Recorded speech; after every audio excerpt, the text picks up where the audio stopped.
What's up, guys and gals, and welcome back to the Nerd Castle. Today in the world of indie games, we're going to be checking out a game called Lords and Villeins, which looks very much like RimWorld, but it's actually quite distinct. This is more of a medieval fiefdom. I have been enfeoffed, which I believe is the word for having been granted a fief.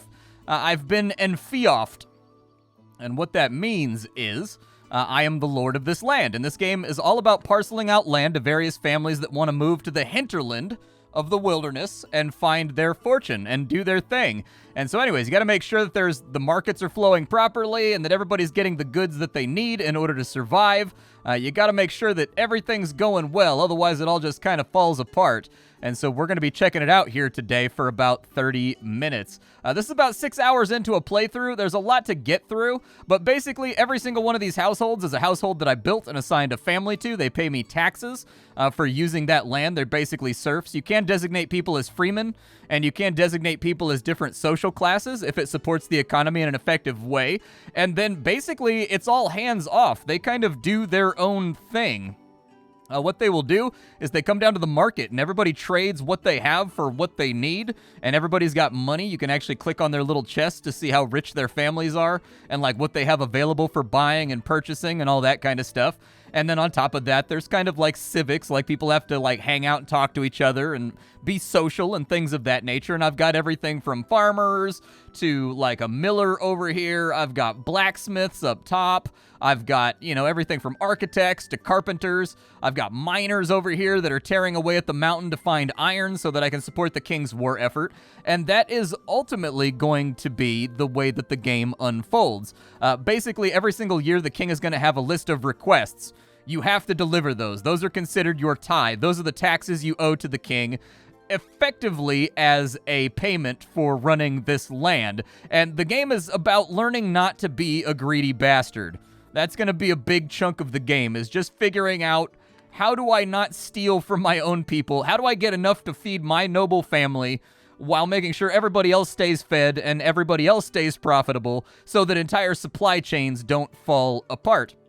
And so that's exactly where we're at. For right now, there's not a whole lot to work on, so I'm just going to let things run. We just came off of a really, really hard winter. I let my population growth get a little bit out of control. I took a few too many families that I probably shouldn't have taken, and I didn't have enough experience with the game I didn't have enough experience with the game to know when I needed to take more food generators versus when I needed to take more just normal common folk.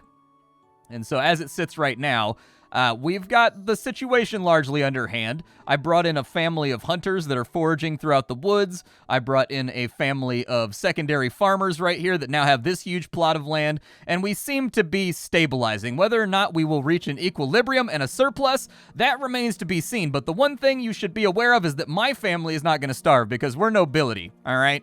We gets what we needs from the peoples. Unfortunately, it is a Sunday right now, which means there will be no trading. Hopefully, people have enough food to make it through the Sunday. If they don't have enough food, they'll go to the inn and they'll try to buy food there.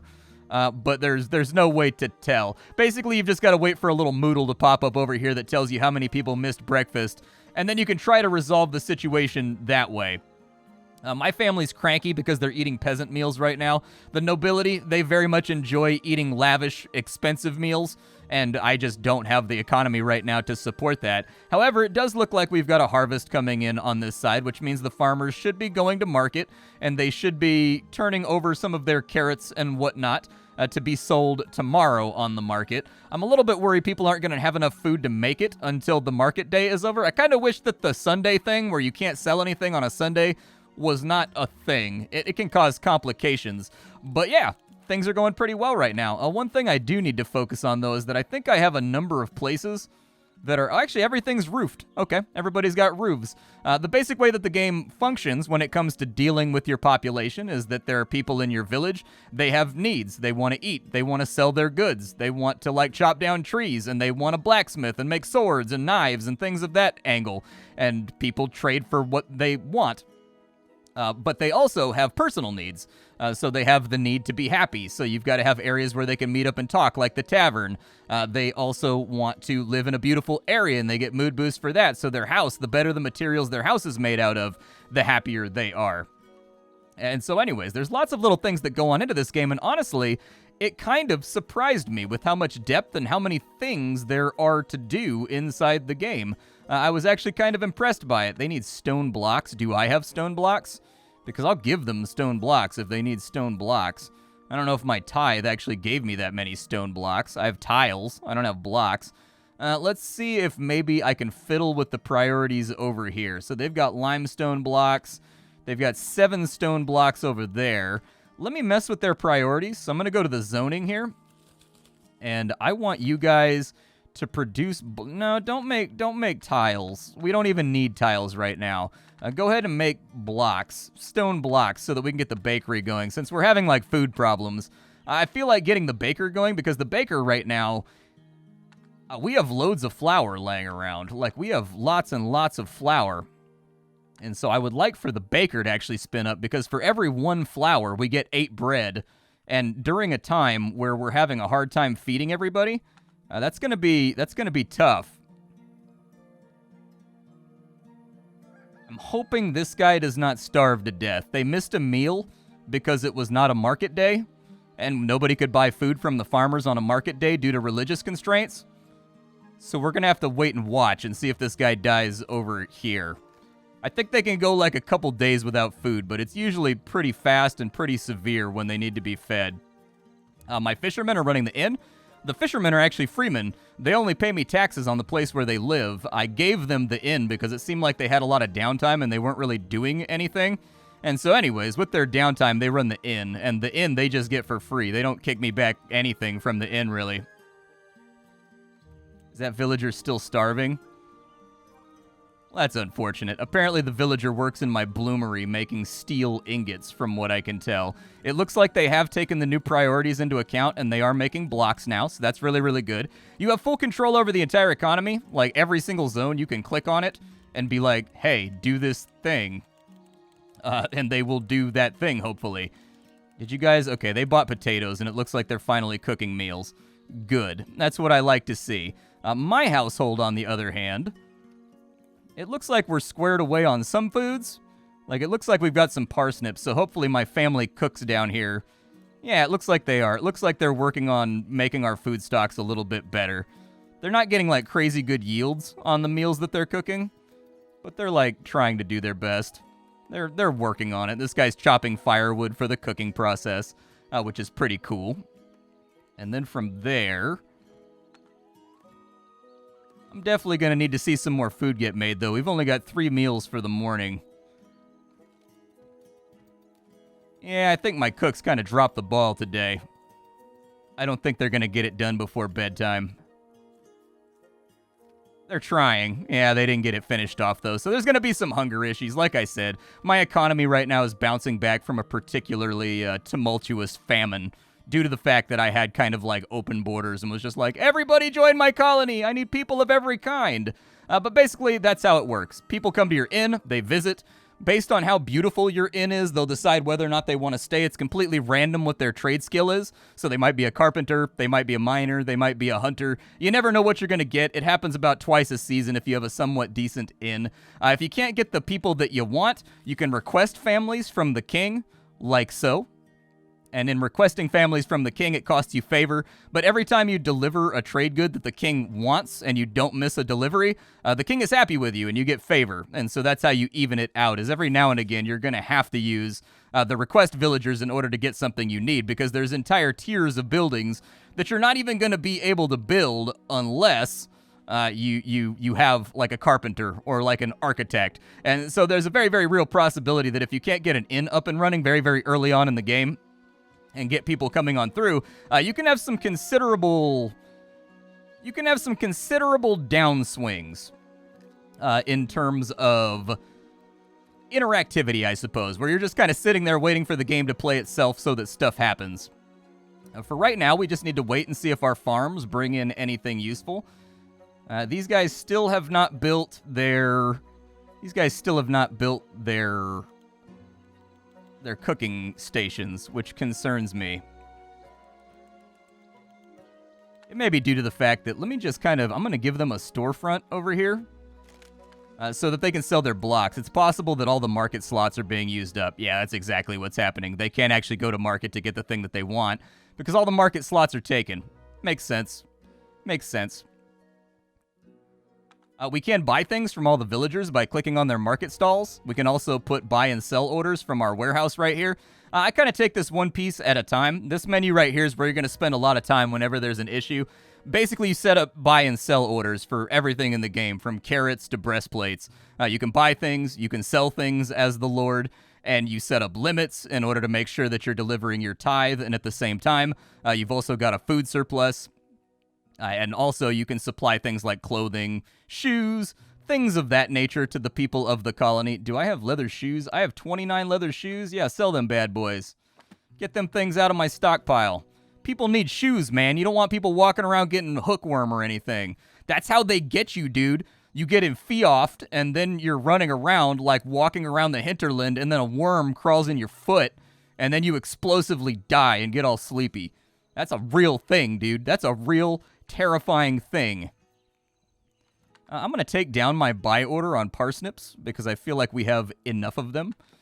So let's go to the trading menu. And as far as parsnips are concerned, I'm going to say that we can buy until, let's call it buying until 150. I think that's a good spot to be at because that gives us a good surplus. One particular quirk of this game is that none of your household noble cooks will cook any food that is reserved for the tithe. So I'm sitting on top of all these apples and blueberries and stuff, but they will let my family starve rather than cook it because it belongs to the king, if you take my meaning. And so anyways, it can be one of those weird things. I'd like a way to disable it, but there doesn't seem to be a way to disable it from what I've seen so far. We're going to go ahead and sell grain until we only have 100 bags left. And then, what else do I have a lot of? I do have a lot of planks, but I owe a lot of planks too. I'll probably sell planks until we get down to like 500-ish. That's a decent spot to be at.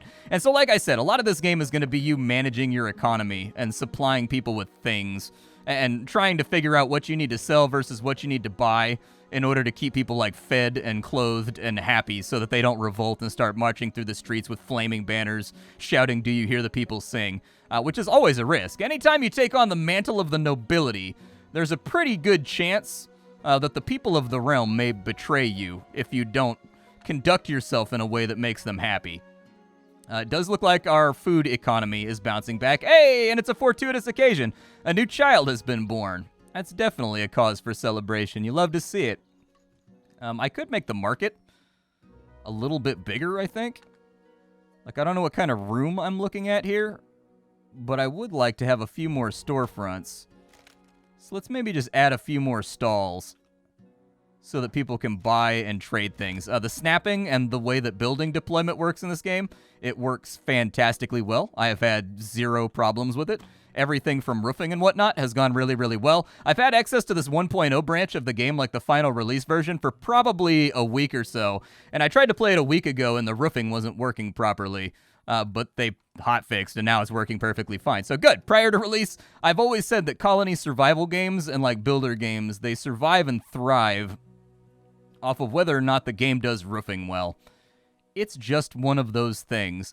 I've got bags of flour over there too. Can I bake that, or do I have to give it to the baker? I don't know. It could be anything. We do have weather systems, so as you can see right now, it's a little bit rainy. It's a little, it's kind of drizzling. That's okay. That's what it's doing where I live, too. It's very, very rainy and drizzly where I live. Hopefully the farmer gets to sell his stuff over here. The early bird gets the worm when it comes to these market stalls. And I would like to see them sell some food. Yeah, the farmer is selling food. Good, we're not going to starve. My servants should come over here because the marketplace technically belongs to me. And they should start building these stalls. Yeah, you can see one of my servants right there doing it. That's another option you have in this game. If you go to the people menu, you can conscript people. And so every single family has a family tree, who's married, who's having children, that kind of stuff. However, if you find that the population of a household is growing too much and you don't want to retrofit their cottage with like more beds or more space, you can draft their children into service. or if you see a family that's doing really, really poorly financially. So basically, anybody in this game, I can command them to become part of the clergy in order to satisfy the church. I haven't got to the church mechanics yet. There's an entire tab of church buildings that I've yet to build because it hasn't been relevant in my 3rd year. I can also conscript them to the army, which brings them into my service as my personal law enforcement and personal guard. Or I can make them a servant, which means they work for my household. You can do this if you're greedy. You can do this if you feel bad for a family. It's up to you what your motivations are. I've been trying to, like, basically help out families that have too many kids but can't support all of them by bringing them into my household as servants, because they do get paid a wage that is really, really high for being a royal servant, effectively. And then they give that money back to their family in periodic bursts. And so anyways, it can be very helpful. Now that the food situation seems to have been taken care of, we can check the financial status of everybody around here. It looks like these farmers are doing reasonably well, and they're bringing in like a big carrot harvest right now, which I like to see. I would like to buy carrots. Am I buying carrots right now? I am buying carrots. Let's go ahead and say we're going to buy 250 carrots right there. That sounds good. I would also like to buy, let's call it 250 cabbages once we get to cabbage growing. I'd like to buy 250 blueberries. Those don't grow this season, but I'm going to forget. And I need to set it up now. Oh, we actually, okay, never mind. This is one of my problems with the taxation system. So as I said earlier, the taxation system, it requires you to give certain things to the king in order to keep him happy. The downside is the game has an internal system where the cooks of your household will never cook any food that will take you below the threshold for what you owe to the king. And I wish there was a way to suspend that. I looked around for it, but it's led to some particularly sticky problems where, like, I want to cook. I have 400 apples. I would like to cook 50 of those apples, which puts me slightly below my tithe, but saves my family from starvation for right now. But even in an emergency, the game doesn't seem to want to let you do it. It's one of those things that I've wrestled with a little bit as I've been playing the game, and it's just something that I've noticed. But by and large, the quality of life is pretty good for this game. Like, all the stuff that I would say is mandatory to have quality of life, like setting limits and things of that nature, it tends to all be in the game. The quality of life in the places where it's missing is from, like, the little minute systems, and honestly, I think, like, that's fairly forgivable for a game like this, which is very much made by a very small developer that's got, like, publisher funding. He's doing it all by himself, though. I think, as far as I understand, the development team for this game is very, very small, and frankly, I think they should be pretty proud of what they've created in this title, because it is very much a game that has its own particular identity that attacks colony survival and kingdom building from a different angle than RimWorld and all the other big games that are kind of sucking the air out of the room that tend to get aped a lot. And so anyways, it does draw in some of those things from RimWorld and whatnot, but it does a very, very good job at having its own personality too, which is pretty cool. I think, like, the only issue I would see with the game is it can be a little bit uninteractable sometimes. Like, I find sometimes that for, like, a season or two, I'm just kind of sitting watching Netflix, not really interacting with anything. Like, there's no houses to build, there's nothing, all of my limits have been set up, all of my markets are functioning flawlessly, everything is good. But even so, it's a game that's fun to kind of just watch stuff happen. I'll give you an example. So, like, the last time I played the game, I didn't build a barracks for my guards, and so their mood just catastrophically cratered from them sleeping on the ground. What ended up happening was they had mood breaks, and when they had a mood break, they decided to just go beat up the fishermen. But that's not the funny part. After they went and beat up the fishermen, they then arrested him for disturbing the peace, but then they got even madder because I hadn't built a jail yet, which tanked it because they couldn't bring justice to a quote-unquote criminal that they had victimized. And so anyways, then they went on a rampage beating up all the farmers, and then trying to arrest all the farmers for disturbance. And so eventually I ended up having to pardon everybody, which made everybody in the village love me and think that I'm super awesome, but then my guards got cranky and didn't like me very much. And so anyways, apparently I have pardoned you of being victimized, which I guess is a crime around here. Ah, my bakers are baking. Nice, dude. I love it. They're making dough right there. They're getting it going. Maybe I should make their bakery like a covered hut. I feel kind of like a jerk right now. Let's go ahead and we'll give them like a cob wall, like right there. right there, and right there. Is that inside the boundaries of the territory they own? It is. Okay, and then we'll put like a little... Since they're working outdoors, I feel like a campfire might not be a bad idea, just to keep them warm. And then we'll put a roof on top of that. So basically they have like a little baker's hut over here that they're working out of. I do need to retrofit my house and make it nicer because I have tiles and blocks and things right now. But I haven't gotten around to it yet. We're making a little bit of money, but not very much. What am I missing for the tithe? I'm missing fish. And I'm missing carrots. Okay. Yeah, we're definitely going to need more fish. It's going to be hard to get 300 fish together. On such short notice. But let me open my workbook here. And I am going to buy... Oh, I already have it on all fish. Okay, well, hopefully the fisherman's family can take care of business over here. It looks like they've got me like 75 this season. We might be cutting it close with the tithe. We might be cutting it a tiny bit close. I haven't actually tested to see if you deliver like 90% of the tithe if the king gets angry and you just flatly fail, or if it gives you like degrees of favor based on like how over a threshold you are for the delivery. This delivery is particularly bad because it's like my third year and the king is getting real demanding. But ultimately that's what makes the game kind of have a difficulty curve. Like there is actually a fail vector in this game. Like there is a way to basically fail the game by not delivering what you're supposed to do, and then you have your lands taken from you and you're no longer a noble and he gives it to somebody else, which is you starting a new game basically. And so I do like that the game has stakes baked into it. These guys don't have a place to store their money. They need a treasure chest. There we go. I'll put it at the foot of the bed over there. Basically, thieves come by every now and again, and if they see things lying around unattended, they just take them. But if they're in like a storage place behind a door, I don't think they can get after it. And so then it turns out to be okay. These guys have clothing laying around, so they're going to need like a chest of drawers. Okay. Chest of drawers. Oh, they're gonna bulldoze that? Okay, cancel that then.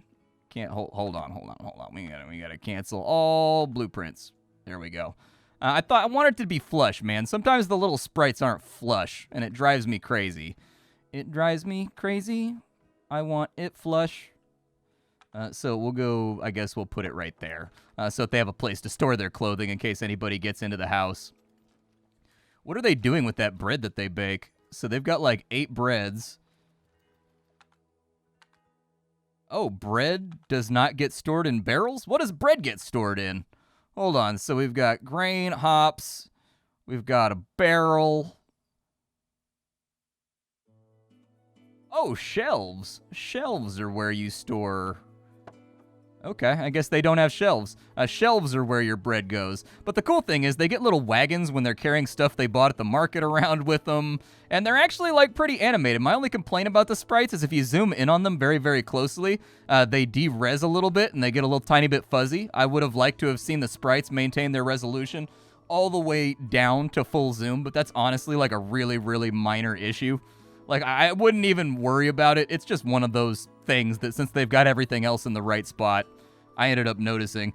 We only bought 8 fish today. That's bad. That's real bad. I may need to steal this guy's fish. I don't want to. I can do that, though. I can command him to give me the fish as his lord.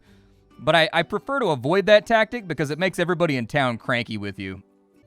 Aw, my little masonry guys aren't making that much money. Poor little dudes. Well, we've got 61 limestone tiles. Maybe I'll buy those from them. Yeah, are they at market right now? Do they have the 61 tiles? I'll buy your tiles, guys. You guys don't have to suffer in silence. Tell your liege lord that you need a little bit of Skrilla, you know? You need a little bit of goodies.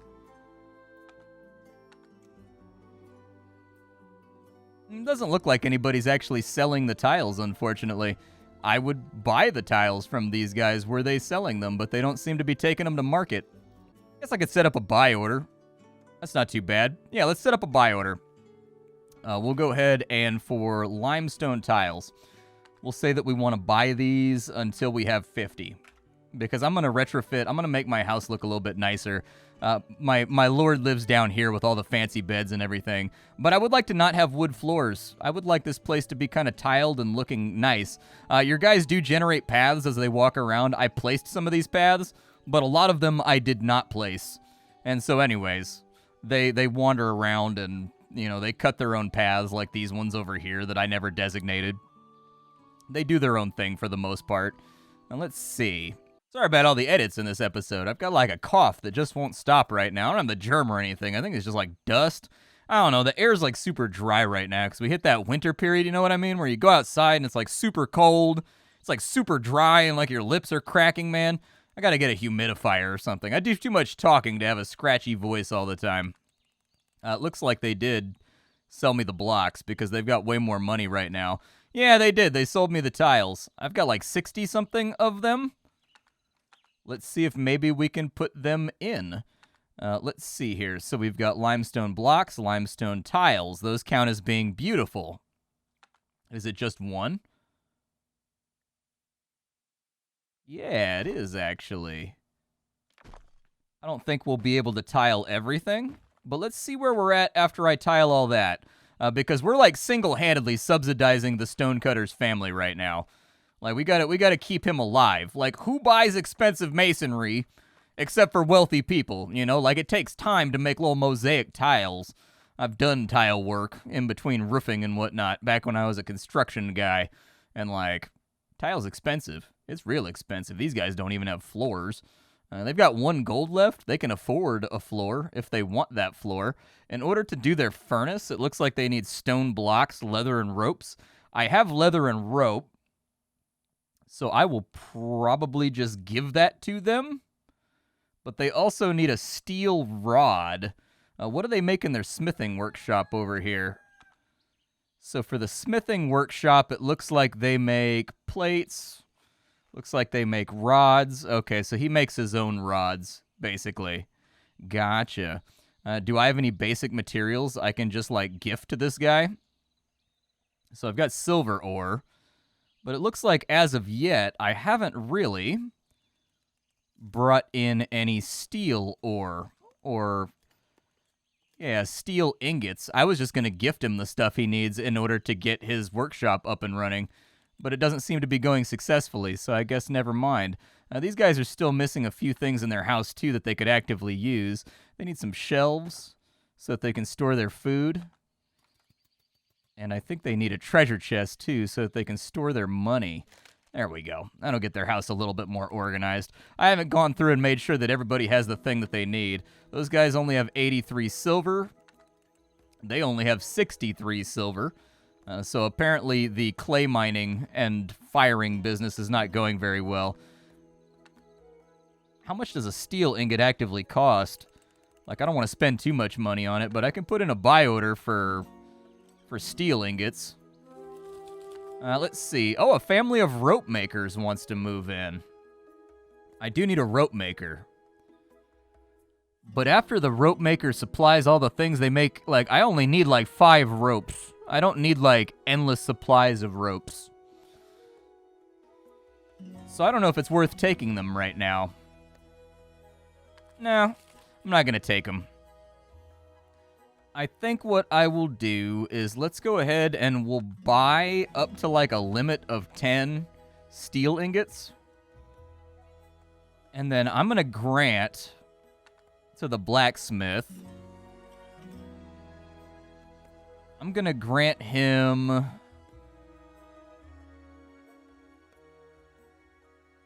We need to grant him, like, 20 leather. And then we also need to grant him probably the remainder of our ropes. Just to make sure he's getting things done. It was ropes, right, that he needed up here? Yeah, he needed leather and ropes, and he can get the stone blocks himself. From the stonecutter. I think that'll be fine. He's got 103 stone blocks over here, you know what I mean? Like, there's so many stone blocks. A caravan has also arrived. From time to time, what the game will do to take pity on you is caravans will come in. This happens whether you're doing well or whether you're doing poorly. But when the caravan comes into town, the caravan actually watches your stocks and the things you need, and the caravan tries to specifically deliver the stuff you need for either the tithe or for some industry in your town that's not working. And so I've been buying like 50 ropes from the caravan every now and again, and it lasts me like 2 years. Like, it just hasn't really been a concern to where I need like a full rope making family. And that kind of loops you back into the economic simulation where some families in this game are gonna be poor no matter what they do, all right? Their job just does not produce something valuable. Not all jobs are kind of worth doing, I suppose would be the way that I would put it. However, some jobs make insane amounts of money, like the woodcutter, for example. The woodcutter makes crazy gold, so I tax the hell out of this guy. This guy, he almost has more money than I have as the Lord, just from selling log. And so anyways, his taxes are through the roof right now. He basically pays me everything every year.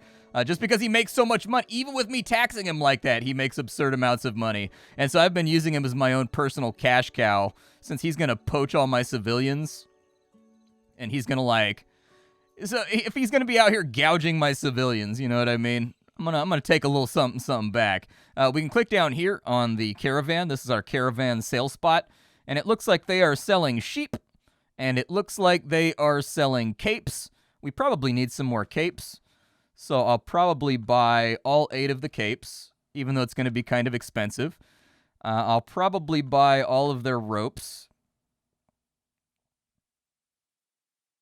And I will probably buy both of these sheep. And I think the sheep are already up for sale. I don't know if these farmers are going to buy those sheep. I don't know if we have to put down facilities first for taking care of the sheep. But if I tell them to build an outdoor feeder, and then I check my warehouse book, I'm pretty sure I'm already set up to sell everything, including the sheep. So I will sell the sheep, and I will sell the sheep at like a... Oh, the caravans don't sell at a discount, huh? That sucks. All right, well, if you want a sheep, dude, you're going to have to pay. That's the way that it goes. I have facilitated this deal. And if they end up not taking the sheep, then what I'll do is I will just gift it to them. And the sheep will just hang out on their farm, and they'll shear it every now and again and get wool. And the reason I didn't accept any tailor families in the past, not even the tool man, is because I don't have any wool coming on in. But now I've got 3 or 4 sheep, so that should be some wool happening so that I can get that supply chain up and running. It looks like their little work area is done, so let's go ahead and slap a roof on this real fast. We'll call it a plated roof, I guess. It doesn't need to be anything too impressive. Yeah, we'll just do that right there, so at least they're covered while they're working. How many breads have you guys stored up? Did you guys store up, like, a lot of breads? Like 30 breads. I'm guessing they're selling the excess. Yeah, they're actually making a lot of money. They're doing fine. They're, like, thriving right now. Good. You love to see it. Well, if you guys are thriving, can I interest you in maybe some nice flooring? Would that please you? How many planks do I have, first and foremost, before I go nuts? You know, we've got planks. Are they for sale right now? Planks, are you for sale? Yes, my planks are for sale. So anyways, let's put in some flooring. How would you guys like to live on top of, let's say, like some spruce maybe? Although technically, we could put some tiles in over here. You guys could live in a tiled home. That's kind of spicy. Yeah, let's put in some stone floors over here. You guys are going to be the first people in the village to have a stone floor. As a function of curiosity, how much does it cost to actually buy tiles? I didn't even look before I set the price. I probably should have looked. Stone tiles. Oh, they're 25 copper a piece, dude. That's like nothing. I thought they were going to be like 70 copper a piece. That's easy peasy lemon squeezy. Look, our floors are in too. Our floors are in and looking all sassy. Nice. Did I ever buy that steel? Like, did anybody sell it to me? They did. Good. So what I'm going to do now is I'm going to grant that steel to the blacksmith so that he can get to work, because he's not really doing anything, and I need him to be making stuff. So there's the steel ingots. We'll give him 10 of them. Those are now his, and he can do what he likes with them. It looks like he actually did get his forge, or his blast furnace, up and running, Very cool. Don't know what the blast furnace does. No idea what the grinding stone does either. The good news is you can actually kind of like look at all of them and find out by just mousing over this little question mark. The UI by default is pretty small in this game, but you can resize it. The only downside is that there's no way to change around the size of like contextual numbers. So to give you an example, if I wanted to put down a floor and I go like that, those numbers right there are really, really small and hard to read, even with my glasses on. And so I would like a way to resize the pop-up kind of measuring. Ooh, it's tax day. Tax day is the best day of the week. I love me some tax day. As you can see, everybody's going to go to my warehouse, and they're just going to drop off 20% of whatever they produced from their workshops, and they're going to pay me the 10 silver or the 15 silver that they owe me for basically being fee-fi-fo farmers.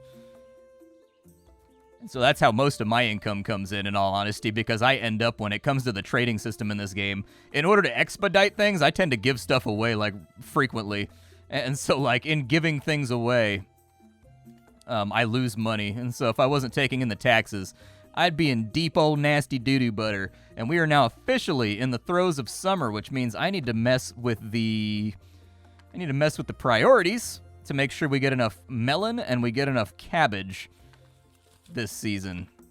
Cabbage is already set to a higher priority. Melon is already set to a higher priority. Yeah, we can get some corn and stuff too. Sure, I approve this new goal. And then over here, I need to adjust my priorities for this farm as well. Actually, they're already set up. Beautiful. I like to see it. Nice. Let's go ahead and take, well, maybe not wheat off. Since I need cabbage and melon, maybe we'll kill off corn on one of these farms to guarantee that we get enough. And then I also wanted to adjust the amount that we're leaving to aerate down to like 35% so that they can get bigger yields. Because with a population this large, surviving the winter with a surplus of food can be very, very difficult, which is what, like I said at the beginning of the video, I'm coming out of right now. Like, I almost had like a catastrophic population drop just due to the fact that let too many immigrants come on in and all the food was getting eaten up. And so I ended up donating a bunch of my food in order to make stuff work. That's weird. Why did they store the tiles over at the Builders Guild? Huh. What a strange thing. But yeah, by and large, I'm very, very impressed by Lords and Villeins. For like a small team project, this game is good. It's kind of like a Paradox game almost, with the amount of things there are to fiddle with and like mess with as you're playing the game. Every time I get another hour or two into it, there's like another layer of just kind of complexity that I can add on in. And while it does have a lot of downtime where you're not necessarily doing anything, I think it's cool that after 6 hours of playing, I still haven't done anything with the church and with brewing and with apiaries for mead. I haven't even gotten a noble quarter of town yet. Like, I haven't even gotten to that part of the game where you've got like nobles and peasants and like there's law and order. Like, you have to build a throne room, and then there's like tribunals where people that have been criminals or whatever, or they have like grievances with their neighbors, come before you and you remediate on it and you like help keep the peace. I haven't even gotten to any of that stuff yet, and I'm 6 hours in, and I still want to play more. So anytime it's like my job to play a video game and do these impressions videos, but I find myself playing the game a ton in my free time, that's usually a pretty good sign. And Lords of Villeins is a far cry from where it was in early access. In early access, this game had an economic model that frequently liked to have the wheels fall off. It had things that just kind of like fell apart 5 or 6 hours in. And it seems like they've got most of that balanced out. Like, there are still people like the woodcutter that make way too much money by comparison to everybody else. But by and large, the game has been very, very smooth for me. When a problem comes up, I resolve that problem. And otherwise, I just let my villagers go about their life. And I try to keep my government nice and small. And just away from the people. You know what I mean? Let them live their lives to their own fulfillment. They've earned it. My name is Splattercat. I sift through the pile to find what's worthwhile in the world of indie games every single day so that you don't have to. Today up on the chopping block, we had Lords and Villeins, the 1.0 release. It's done. And then aside from that, I'll have something for you hot and fresh off the indie skillet tomorrow. But up until then, it's time for me to go. Thank you, everybody, and I'll catch y'all next time.